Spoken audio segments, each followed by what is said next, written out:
Hey, so I'm Susan B. Anthony. I was born February 15th, 1820 in Adams, Massachusetts.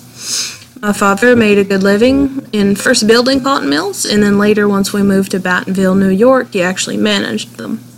He made enough, he was able to send me to a seminary based off of our Quaker faith, but we did end up losing everything when the economy crashed in 1837. Once I got old enough, I worked as a teacher for many years to help us get by, and then we eventually moved onto a farm in Rochester, New York. At this farm, I got my first taste of advocacy. My parents held anti-slavery meetings with other Quakers every Sunday.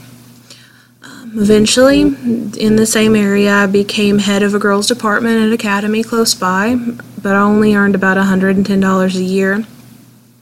It was in this position that I first really started to think about the differences between men and women, as in respect, or especially what was most obvious was like a pay difference.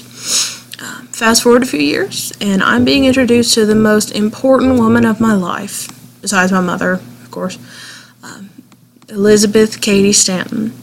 She helped to open my eyes to the cause of women's suffrage. Together, we founded a great deal of different societies, the most influential, in my opinion, being the National Women's Suffrage Association. With the NWSA, we without a doubt had the loudest, most bold voice yet for women's suffrage. We even started to publish a newspaper called The Revolution to help further our message of equality. Women, their rights, and nothing less, and men, their rights, and nothing more. It was on the masthead, and it still happens to be one of my favorite things that I've ever said, or written, rather. But what I'm most proud of didn't happen until 1872. I voted. I was actually able to talk officials into letting me register and vote in a barber shop in Rochester, and it was fantastic. In case you were wondering, it was for Ulysses S. Grant. Then, 2 weeks later, they arrested me. Can you believe?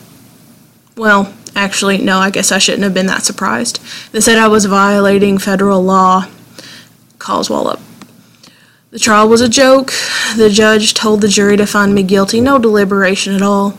To add insult to injury, they wouldn't jail me because I would be able to appeal, and heaven forbid I get another day in court. But I would not be deterred. I will keep fighting for women's rights until the day I die, and there's nothing that they can do about it.